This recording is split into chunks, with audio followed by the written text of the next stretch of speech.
pas aimés parce qu'au lieu de tirer la leçon de toutes les frustrations qu'ils ont eu à connaître, comme quoi Dieu veut les apprendre à aimer, ils ont préféré tirer la leçon négative, c'est-à-dire rembourser leur frustration. Comme on m'a frustré, je te frustre. Un jour, j'ai demandé à un monsieur pourquoi tu es autant amer avec ta femme. Pourquoi tu la traites comme ça? Il dit que moi, je n'ai vu que mes parents faire ça. Vous voyez? Donc, il reproduit absolument ce qu'on a mis en lui. Mais tu dois refuser d'être le reflet de tes frustrations. Alléluia. Amen. Dis à ton voisin, refuse de toutes tes forces d'être le reflet de tes frustrations. Oui, beaucoup de gens n'arrivent pas à aimer parce qu'ils vous disent qu'est-ce que moi-même on m'a fait, c'est que tu demandes que je fasse. Non, ça c'est une pensée satanique. Non, non, non. Parce que Jésus qui t'a tellement aimé, la Bible va te dire que Jésus a été insulté, rejeté, malmené. L'ingratitude, il n'a pas connu quel genre d'ingratitude. Il n'a pas connu quel genre de rejet. Mais regarde ce qu'il donne en retour. C'est l'amour. Il n'a pas dit que comme on m'a rejeté, je te rejette. Non, moi, on m'a maltraité, je te traite aussi mal. Non, ce n'est pas ça. Alléluia. Amen. Il n'existe pas une église où je suis passé où on m'a pas fait. Je vous ai dit ici plusieurs fois, moi, on est même en public. Et on croyait qu'à cause de ces équipes, je suis là. Normalement, ces frustrations venant des pasteurs que j'ai subies étant membre à l'époque devaient produire une chose. Un désamour même pour Dieu et pour les choses de Dieu. Un désamour total. Mais j'ai refusé. Parce que aimer ne dépend que de toi. Ça ne dépend même pas de Saint-Esprit. Parce que si tu es né de Dieu et tu as reçu Jésus dans ta vie comme ton Seigneur et Sauveur personnel, alors la Bible te dira dans Romains chapitre 5 que l'amour de Dieu est répandu dans ton cœur par le Saint-Esprit. Donc ça ne dépend pas. Jésus a déjà tout fait. Ça ne dépend pas de toi. Ça ne dépend plus de lui autant pour moi. Ça dépend seulement de ta seule volonté. Voilà pourquoi plusieurs prient et Dieu n'exauce pas. Dieu n'exauce pas les cœurs amers. Dieu n'entend pas les prières des gens qui ne sont que haineux. Non, Dieu n'entend pas. Proverbe chapitre 4, verset 23. Quelqu'un nous ouvre la Bible, on va lire. Tu dois tourner la page face à tes frustrations. Dis à ton voisin, tourne la page. Touche ton voisin, dis voisin, tourne la page face à tes frustrations. Sinon, tu vas entrer dans un mariage où tu t'es marié par que faire. Beaucoup se sont mariés parce que si je ne me marie pas, maman va dire quoi?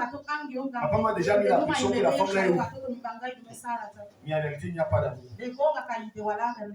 Refuse d'être le reflet de la malformation qu'on a voulu déposer. Décide d'être le reflet du modèle de Jésus. Un modèle d'amour pur, sans tache. Pur, vrai, authentique. Parce que pour que l'amour de Dieu se développe dans le cœur de qui que ce soit, il faut que cet amour soit malmené. Je parle à quelqu'un. C'est parce qu'on te traite mal que tu dois plutôt produire l'amour. Je vous explique. Sinon, vous n'allez pas comprendre. Lorsqu'on retire l'or du sous-sol, l'or a toutes sortes d'impuretés. Mais le seul moyen pour que l'or puisse manifester son total potentiel, on le fait passer à un feu qui brûle à près de 1500 degrés Celsius. Parfois, on monte la température jusqu'à 2000. Jusqu'à l'or devient l'eau. C'est liquéfié. Maintenant, quand c'est liquéfié, le forgeron peut maintenant lui donner la forme qu'il veut. Et quand il sort, de pâle qu'il était, il devient brillant, très fort et attrayant. C'est grâce à quoi? Au feu. Je parle à quelqu'un. Amen. Non, je suis trop blessé, je suis trop frustré. Vraiment, je ne peux plus marcher avec elle. Vraiment, non. Non. Si tu ne veux pas être frustré, va vivre en forêt seul. Sinon, même les enfants que tu as touchés, ils risquent de te donner la crise cardiaque. Je parle à quelqu'un. Tant que tu vis au milieu des hommes, tu seras frustré. Je peux t'aider. À cause de notre état charnel qui est insatisfait, même si tu vis avec Dieu, tu seras frustré. La preuve, il y a plein dans l'église qui sont frustrés. Dieu m'a oublié. Pourquoi ma vie est comme ça? Depuis que je jeûne et je prie. Parce que tu as des blessures. Ton âme est mal formée. Voilà pourquoi tu vas voir, il y a des gens qui ne connaissent pas ce qu'on appelle sourire. Ils ne connaissent pas. Si tu cherches dans son passé, il n'est pas lié comme ça. Mais on l'a tellement frustré et frustré. Et il a accepté de jouer au tambour du diable. Il a commencé à déformer son cœur. Accepter l'évangile de Satan. Non, je commande que la joie de Dieu soit parfaite et permanente dans ta vie. Amen. Quelqu'un dit un vrai amen. Oh. Amen. Alléluia. Amen. Tu es là, non. Désormais, j'ai décidé, je ne ris plus avec personne. Je ne ris plus avec personne. Parce que dans le passé, c'était comme ça. Tu ne fais de mal à personne. Parce que quelqu'un qui est blessé et qui refuse que sa plaie guérisse, ce n'est pas celui qui l'a blessé qui sent la douleur. C'est toi qui es blessé qui sent la douleur. Ce n'est pas celui qui est blessé. C'est toi qui es blessé. À chaque fois, si on étouffe, tu cries aïe, aïe, les bouches, tu es obligé. Reçois la guérison de l'intérieur. Reçois la guérison de l'intérieur. Oui. Dis à ton voisin, tu dois guérir. Proverbe 4, le verset 23. Proverbe 4, le verset 23. On va toujours te frustrer. On va toujours te blesser. Même moi là, tu vas voir. Je vais l'enseigner si quelqu'un m'a dit, oh vraiment la manière qu'il parle, pourquoi il parle, c'est ma vie. Non, les choses qu'on a causées derrière alors que ce n'est pas ça que je parle. Vous savez, lorsque quelqu'un est frustré, il rapporte tout message à lui. Que c'est dans le but de le blesser. On dit ça, c'est pour me blesser. C'est le signe que tu es malade. Même si on le salue un genre. Oui, ce sont les gens qui parlent de moi derrière. Parce que la manière qu'elle m'a salué sur la terre. Tu es malade. Tu es malade. Tu es malade. C'est pour ça que tu sais ce qui m'a aidé à dépasser le niveau de ce que les gens pensent sur moi. C'est les frustrations qu'on m'a fait suivre. Et ça m'a aidé. Je te promets, ça m'a aidé. Ça m'a aidé à grandir. Il y a tellement le niveau, quand on dit que t'as qu'à boire le sang, je dis c'est seulement le sang. Il doit avec Satan. C'est quelqu'un ici. Amen. Je n'aime plus qu'on parle de moi. Tu sais, quand on parle de toi, c'est un signe que tu es Amen. On ne parle pas des gens qui sont petits. On ne parle que des géants. La mangue n'est intéressante que les personnes parce qu'elle brille, elle est nue. Vraiment, tous les jours, partout où je parle. Parler de moi, ça m'arrange. En bien ou en mal, je m'en fous. Je parle à quelqu'un. Dis à ton voisin ce que tu as suivi. Il y a des gens qui sont spécialistes de la fausse paix. La fausse paix, fausse. Je te pardonne alors, ça va alors. Je te pardonne alors. Mais quand on se voit, ne me cherche pas, ne me salue pas, mais je t'ai pardonné. Pourquoi tu es comme ça? Tu manques à qui? Tu manques à qui? Tu n'as pas pardonné. Arrête d'être hypocrite. Ça, si je parle. Non, tu n'as pas pardonné, laisse ça. Ça, c'est les films chinois que tu as trop vu, les films chinois. Maintenant, tu dis que Dieu est sur le réalisateur. Tu vas laisser ça. Laisse. Personne ne pourra accéder au ciel s'il n'est pas bien. Personne n'entrera au ciel parce qu'on l'a blessé. Non. Ne nous mentons pas. Pas que je vous enseigne des choses et après tu dis que tu m'accuses devant Dieu et tout ça, non. Son entraîneur, c'est parce qu'on l'a blessé. Tu étais trop blessé. Dieu va te dire, est-ce que tu n'as pas lu que pardonner ceux qui vous persécutent? Tu n'as pas lu ça. Aimer ceux. Dans aimer, il y a pardonner. Tu n'as pas lu. Moi, j'avais lu, mais c'est que j'avais trop mal. Ok, Dieu va te poser ce jour devant son tribunal. Est-ce que ce que tu as subi jusqu'à ce que je ne peux pas parler, c'est équivaut à ce que j'ai subi de la part des hommes quand on m'a mené à la croix pour me crucifier? On peut faire l'équivalence. Et te donne ta réponse, tu ne répondras pas. Parce qu'il ne peut pas avoir l'équivalence. Tu imagines des gens que tu as passé le temps à mourir toute ta vie. Quand ils étaient malades, assoiffés, ils voulaient le concours, tu payais. Le jour où tu es en train de souffrir, c'est eux qui ont la pierre pour te tuer.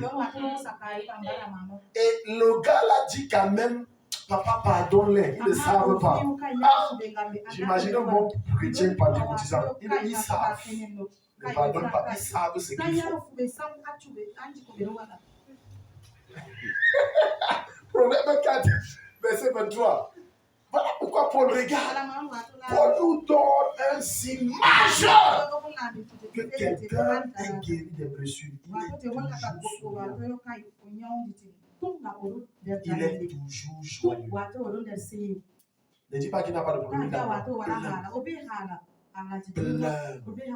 C'est d'entre vous le don. Laisse que soit ivre d'amour 2 jours, tu vas voir ton sommeil commence à baisser. Profond et calme et paisible. Oh, les gens, si. Je t'enseigne ce que je vis. Profond, calme et. J'ai dépassé le niveau où je dors tellement fait. Je dors. Fais ce que tu as fait. Je te livre à Dieu. Ça vous intéresse. Je dors.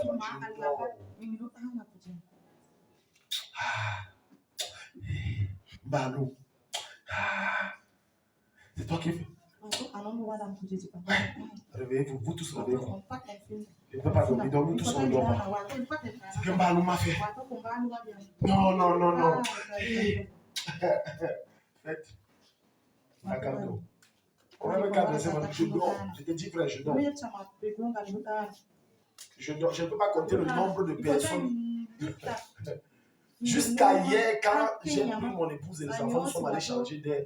On est allé du côté du Chambre. Donc, grand château. Oui, pour prendre du bon temps. Je suis tombé sur une qui m'avait insulté, marché et tout. Mais je laisse. Ça va. Tu vas bien? Je dis, papa, je suis là. Vous recevez ma dit, je suis là, je te reçois où? Je te reçois pas pourquoi?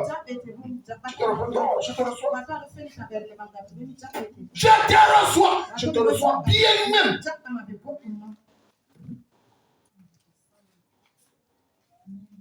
Quand quelqu'un manifeste l'amour authentique de Dieu, les actes qu'il pose, c'est les actes d'un homme mature.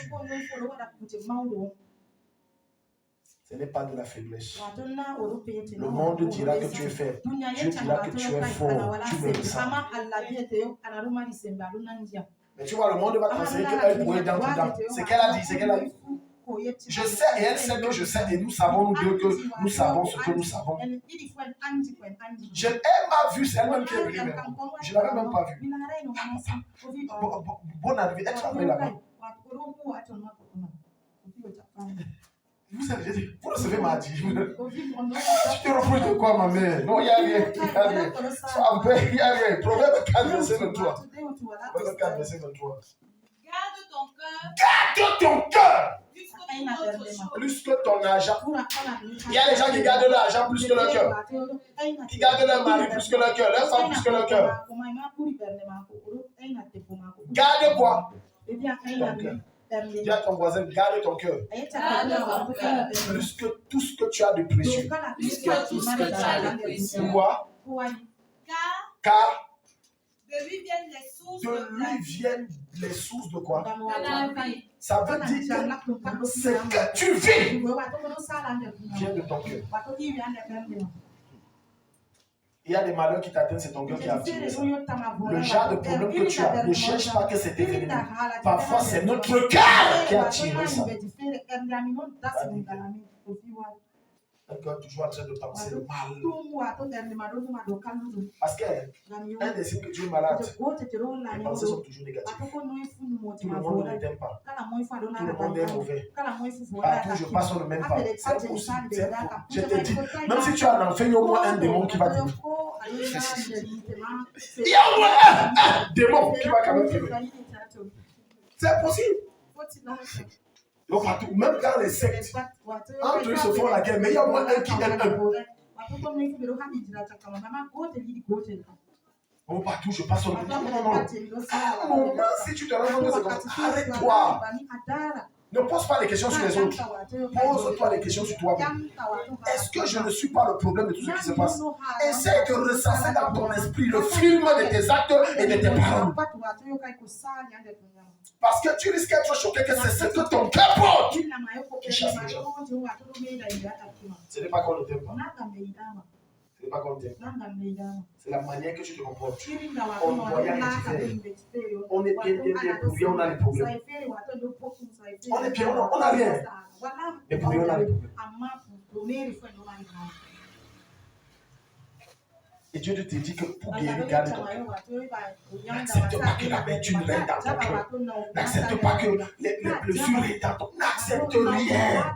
Refuse. À un moment de ma vie, j'avais traversé des temps difficiles au point où j'ai senti pendant une fraction de seconde, je parle devant le trône de Dieu, ce qu'on appelle la haine. Je n'oublierai jamais cette image. Nous sommes là vers fin 2016 ou début 2017 et je suis le quartier résidentiel. Il y a un carrefour là, vers un virage vers les Adventist Church. Et je marchais. Un homme de Dieu m'avait fait. J'ai senti la haine. Tu sens le genre de haine qui monte jusqu'à ta salive devient amère. Amen, tu n'es pas malade. Tu n'as rien dit d'amère. J'ai dit je refuse instantanément. J'ai dit je refuse d'être humain. Tu ne gagneras pas mon cœur. Pendant que je ne faisais que confiser, ça sortait. Ça montait après, c'est retourné. C'était fini. C'est dans l'intérêt de l'enfer que tu sois aimé. Et c'est pour ton malheur que tu dois être heureux. Numéro 2. Numéro 2. Est-ce que Dieu parle à quelqu'un sur moi? Sinon, ne me dis pas que depuis quand Dieu a clamé non plus, pourquoi ça ne bouge pas? Ça ne peut pas bouger. Si tu as un cœur pareil, si tu as un cœur toujours en train de suspecter tout le monde, tu sais, quand quelqu'un n'a pas la bouche, tout le monde est suspect. Tout le monde est abattu. Oui. Alléluia. Pour la guerre. S'il te plaît, chère femme, n'épouse jamais un flic. Même si t'aimes comme il va te suspecter. Je sais de quoi je parle. J'ai vécu avec un flic. Même moi, on était des suspects. C'est comme les enfants suspects. Donc, les policiers n'ont confiance en personne. On les a formés pour ça. Tout le monde jusqu'à ton enfant est suspect. Est-ce que je parle à quelqu'un ici? Et ce sont des bons spécialistes au mensonge. Ils sont formés pour ça. Alléluia. Amen. Numéro 2. L'orgueil. Deuxième obstacle. Est-ce que tu manifestes l'amour de Dieu? C'est l'orgueil.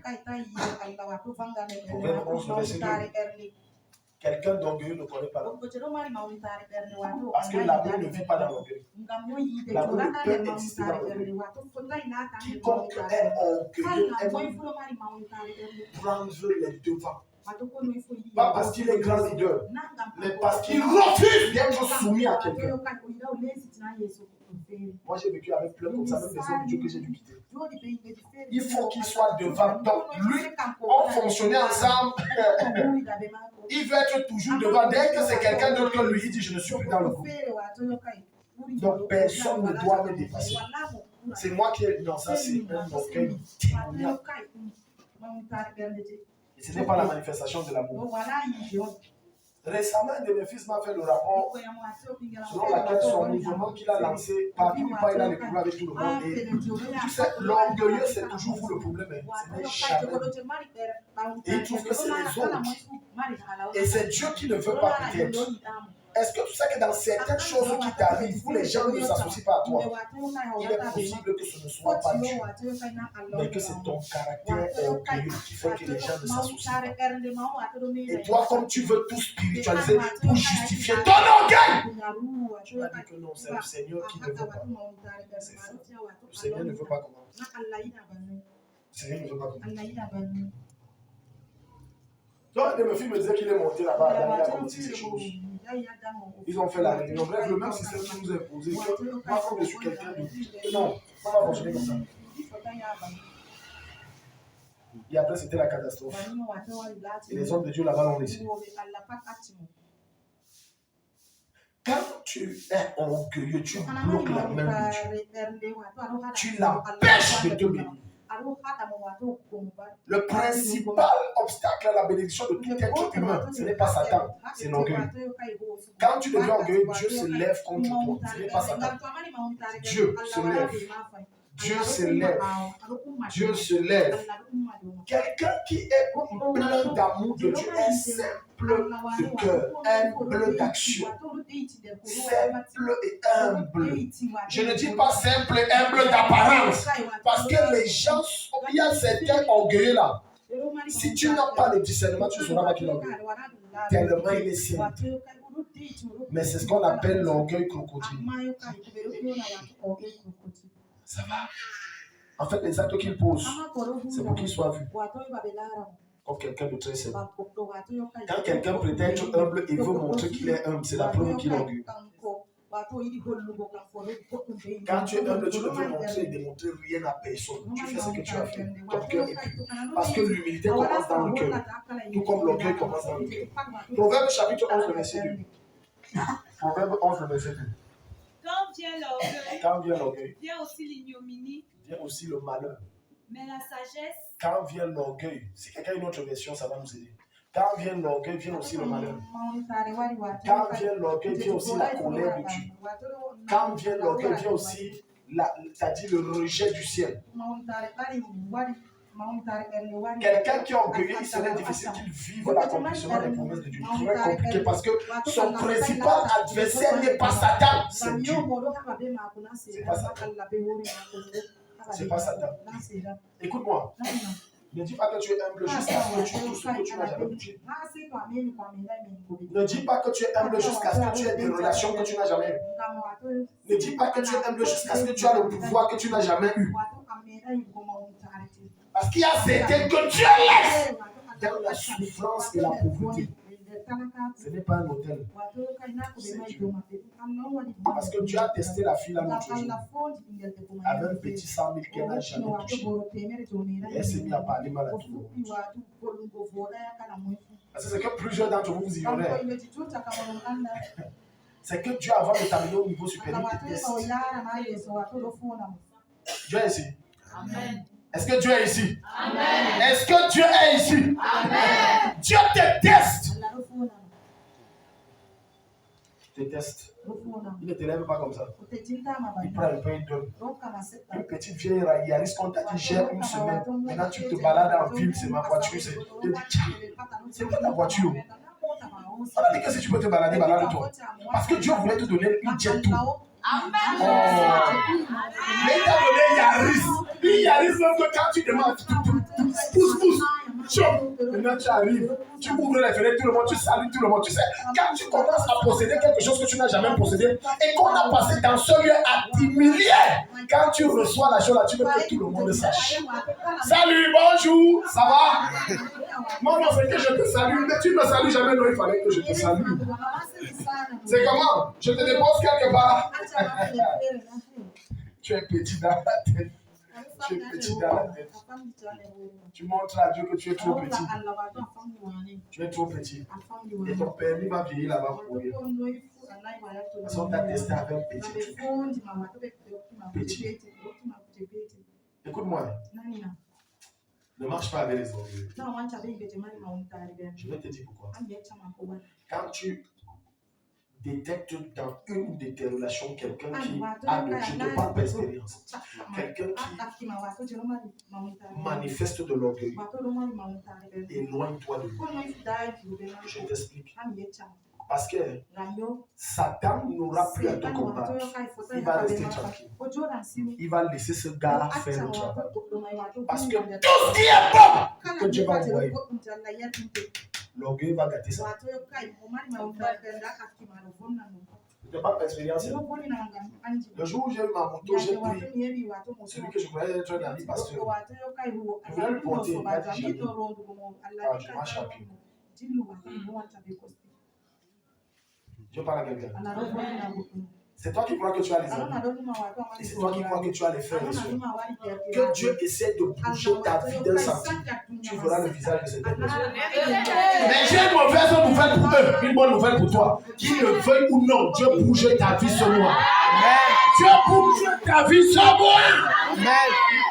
Oui, ils vont voir comment Dieu te lève. Ils vont pleurer, vomir. Les intestins vont sortir de la bouche. Ma chère, ta soeur, achète un bazin de 500 000 du monde. J'ai vécu les choses.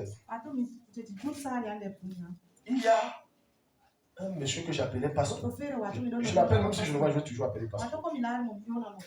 Et je crois que c'est un bon frère. Et puis je l'ai contacté pour le terrain. J'ai dit je veux environ 1-2 hectares pour l'église. C'est là où j'ai vu son vrai visage. Jusqu'aujourd'hui, il m'a dit qu'il me refait, c'est parce que voilà. J'appelle le plan. J'écris le répondre. J'ai dit Tu vois. Il y a des gens que tant que tu es dans une certaine condition, tu n'es pas une menace pour eux. Mais quand ils voient que tu veux dépasser certaines limites, ils deviennent eux-mêmes des obstacles. Qui que ce soit dans ton entourage, un obstacle pour ton élévation, je l'enlève. Je l'enlève de ta vie. Plein de ceux que vous prétendez que vos amis, vos frères, sont vos obstacles. J'ai dit plein. Plein. Ne vois pas qu'elle est avec toi. Ne vois pas ça. Un jour, une maman, que la maman a permis que je donne ce témoignage. Ça va édifier les gens. Une maman me voit et me raconte son histoire. Elle me dit, papa, tu connais la maison où on habitait avec mes enfants dans Maladie, la petite case. Je dis oui. Elle dit un jour, elle avait une bonne copine comme ça. Un jour, quand sa copine a débarqué et a vu une gigantesque villa qui est sortie du sol, son langage a changé. Son attitude a changé. Tu es ici. C'est pour ça que je vous enseigne toujours. Quand tu fais des choses, ferme ta bouche. Pourquoi tu veux mourir tôt? Tu veux mourir tôt, pourquoi? Ferme ta bouche. Ferme ta bouche. Dieu sait qu'on t'a toujours humilié. Pourquoi tu veux mourir tôt? Tu ne sais pas que si mystiquement, à cause de la couverture spirituelle que tu as, on ne te prend pas, physiquement, on va t'empoisonner, on te tue. Jusqu'à tu fais la fête que je vais inaugurer ma nouvelle maison, venez on mange. Tu ne sais pas qu'on peut envoyer les gens te tuer par agression. Tu ne sais pas ça.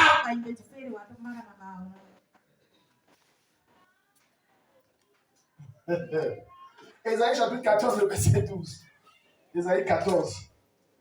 C'est pour ça qu'écoute-moi bien aimé.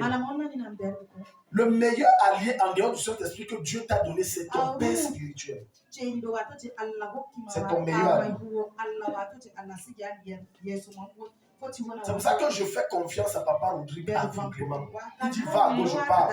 Parce que je sais qu'à grand jamais, il va vouloir me faire du mal. Pourquoi? Dieu ne peut pas me dire suis-le et Dieu me met sur quelqu'un qui veut me tuer. Le remettre en question me dit je remets en question même Dieu. Quand il parlait le jour-là, il a dit que non, tu sais, on n'expose pas son fils. On ne peut pas tout dire.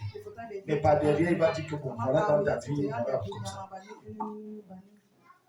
Il n'y a pas de père, moi je n'ai pas de père. Okay? C'est bien. C'est Bien. C'est bien. C'est bien. Ouvre-nous Ésaïe 14. Regarde ce que l'orgueil peut faire. Quand quelqu'un ne connaît pas te célébrer, je répète, même si c'est un homme ou une femme qui veut t'épouser et qu'elle apprend une bonne nouvelle à ton sujet et elle ne connaît pas, et elle dit c'est sa façon, pardon, quitte ta vie en danger. On n'apprécie jamais ce que tu fais. Tu cuisines, tu fais tout plein. On ne connaît même pas prendre un cadeau. Rien. Mais on ne sait trouver que les failles. Non, ça ce n'est pas quelqu'un de toi. Il faut le quitter. Regarde ce que l'orgueil peut faire. Verset 12. Ésaïe 14 aussi. Ésaïe 14 aussi. Comment es-tu tombé du ciel? Regarde donc, comment donc les gens chutent. Astre brillant. Astre brillant. Donc regarde la gloire que quelqu'un a. Tu étais puissant, redoutable. Yeah. Fils de l'aurore. Fils de l'aurore. Toi qui terrassais les nations. Tu vois la puissance de quelqu'un. Oui. Comment est-il possible que tu aies été abattu? Possible que tu aies été abattu? Qu'est-ce qui s'est même passé? Maintenant, Dieu va donner l'explication. Tu disais dans ton cœur. Voilà. Tu vois où ça commence l'orgueil? Dans le cœur. Je monterai au ciel. Est-ce que tu sais que tous les actes que nous posons, Dieu ne nous évalue pas par rapport aux actes? Il nous évalue par rapport à nos motivations. Ce n'est même pas nos pensées, non. C'est nos motivations. Qu'est-ce qui te motive? Quand tu dis que tu aides les démunis, qu'est-ce qui est dans ton cœur? Quand tu dis que tu soutiens Daddy, qu'est-ce qui est dans ton cœur? Vrai, ne manque pas. Qu'est-ce qui est dans ton cœur? Quand tu dis que tu offres quelque chose à l'église, qu'est-ce qui est dans ton cœur? Parce que les récompenses que nous aurons en Jésus, ce n'est pas par rapport aux actes et aux paroles, c'est par rapport à nos motivations. Qu'est-ce qui nous anime? Qu'est-ce qui nous anime? Quand tu dis que je viens s'aimer, est-ce que tu fais parce que Daddy a dit? Parce que c'est ça. Tu ne recevras rien. Mais si tu fais parce que tu as un objectif clair et qui est pur et qui n'entrave pas la gloire et les lois de Dieu, tu seras béni. Parce que regarde ce monsieur, c'est la motivation de son cœur. Donc depuis il servait Dieu, mais il croit que vraiment, et tu vois, certains se comportent comme Lucifer ici avant qu'il ne tombe. Il croit que Dieu ne voit pas, Dieu a vu. Parce que le gars, s'il servait Dieu à la perfection, il était irréprochable. Mais sauf que Dieu lisait son cœur. Que tout ça, il veut m'aveugler. Il guette mon trône. Si tu veux que Dieu te tue, guette son trône.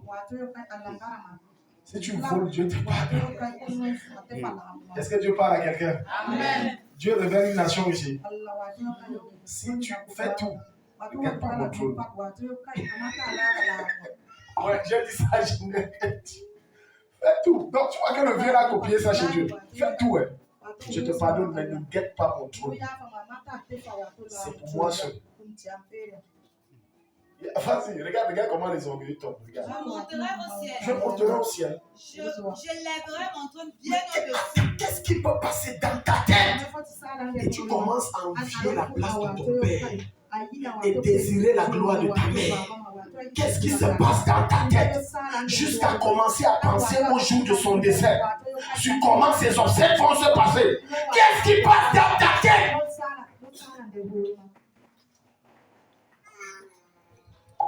Tu vois l'enfant là, son père, les voitures, les entreprises.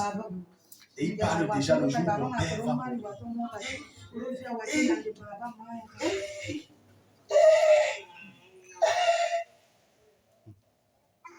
Tout ça sera en moi. Regardez. Tout père connaît ses enfants. Quand le père prend l'enfant le plus inapprécié, et dans le testament il met son nom que c'est mon héritier, c'est parce qu'il a vu que tous les autres là sont mes enfants biologiques, mais ne sont pas mes vrais enfants.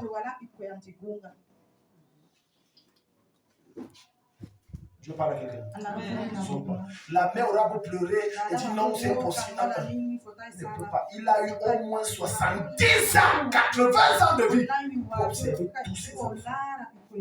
Et voir que celui qui peut bien protéger les richesses, c'est l'autre. Si tu veux voir ce qui est dans le cœur de ton enfant, cher parent, je suis parent, va appliquer ça. Donne-lui 20 000 francs s'il est adulte, 10 000 francs s'il est adolescent, 5 000 francs s'il n'est pas, il est encore plus jeune.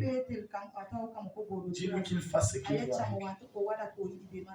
Une semaine après, reviens lui demander qu'il te remette l'argent. Alors que c'est bien toi qui as dit, fais ce que tu veux. Parce que ce qu'il va acheter sera l'expression de ce qui est dans son cœur. La manière qu'il va gérer l'argent sera l'expression de ce qui est dans son cœur. S'il bousille tout, alors comprends que tu as du travail. Mais s'il te dit, maman, voilà ce que j'ai acheté sans que, avant que tu ne l'abonnes au week-end, parce que tu ne lui as pas dit que le week-end, je peux venir te demander ce que tu as fait. Non, tu ne lui as pas dit ça. Mais avant, s'il te dit, maman, bon, sur l'argent que tu m'as donné, j'ai acheté ça, il reste ça que j'ai gardé, 10 000 que j'ai gardé dans la caisse. Comprends que voilà quelqu'un que tu peux confier tout ton bien. C'est une parole de sagesse que Dieu vient de donner à quelqu'un. Parce que même avec mon fils là, il est petit, mon aîné. Des fois, on lui donne ça. On fait exprès. Il part à l'école. Et après, on lui demande ses mots. Il dit, maman, il reste le ses mots. Tu vois là. Ça veut dire qu'on met déjà les bonnes séances. Et tu produis quelque chose pour toi. Sinon, c'est que Dieu est en train de te dire. Sinon, demain, tu vas pleurer. L'enfant là n'est pas mort. Ce n'est pas ça. C'est que bien que vivant, tu fais le deuil. Tu fais le deuil. Parce que certains d'entre nous avons bâti dans le cœur de nos enfants l'orgueil. Quand ton enfant ne connaît pas saluer et respecter les gens, ça veut dire que tu as bâti en lui l'orgueil. Quand ton enfant ne connaît pas se taire devant les grands, ça veut dire que tu as bâti en lui l'orgueil. Devant les aînés, tu ne l'as pas enseigné que quand tu es devant les aînés, tu fermes ta bouche. C'est un fainéant que tu as conçu. Pardonnez-moi le terme. Un jour, on est allé dans une famille avec mon équipe et on a été choqués du comportement. Les grands sont là et on est en train de poser. Et la maman de la maison a dit à la fille, certainement les leaders vont se rappeler, va dans la chambre. Parce que je t'ai déjà dit que quand les grands s'asseyent, tu ne pas. Le père a dit zéro, viens t'asseoir ici. Tu es aussi grave, assieds-toi ici. J'ai dit quelle erreur. Parce que ce qu'il met en cette fille va la rendre très arrogante face aux ennemis. C'est un sale comportement. Ça va faire qu'elle ne connaîtra pas que quand je suis devant quelqu'un qui me dépasse, je ne lève pas la tête. J'écoute. Même s'il me réprimande, je me tais, même s'il n'est pas de l'enfant. Et devant l'enfant là qui a à peine 10 ans ou 7 ans, je me suis dit, il s'est mis à déballer les problèmes du foyer. Oh, parce que c'est un problème conjugal que vous avez, que vous déballez devant votre enfant du jeune âge, vous déposez des mauvaises semences. Vous êtes en train de déposer des semences très mauvaises. Vous ne voyez pas, mais le temps va produire les fruits. D'autres parents bagarrent. Quand tu es devant ton enfant de 2 ans, 5 ans, 10 ans, il te voit bagarrer avec sa mère. Tu vois que tu l'enseignes quoi? Si c'est un garçon, il ne respectera jamais une femme, il va la battre. Si c'est une fille, elle ne respectera jamais un homme, elle sera toujours en train de bagarrer. Alléluia. Jusqu'à ce matin, et même ça s'est passé hier, devant mes enfants, j'ai pris ma femme, j'ai commencé à la serrer. Et tous les enfants étaient comme ça, sauf que lui, lui, l'a habitué à ça. Et puis la petite, elle m'a déjà dit. C'est étonné que.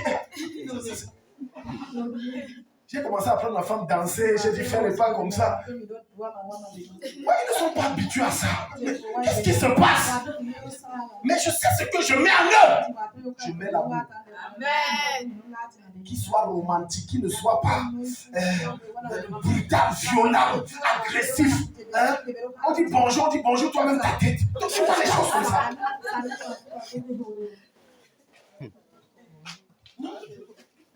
Je sais ce que je suis en train de déposer des semences. Parce que je veux qu'ils aient un bon mariage, meilleur même que le mien.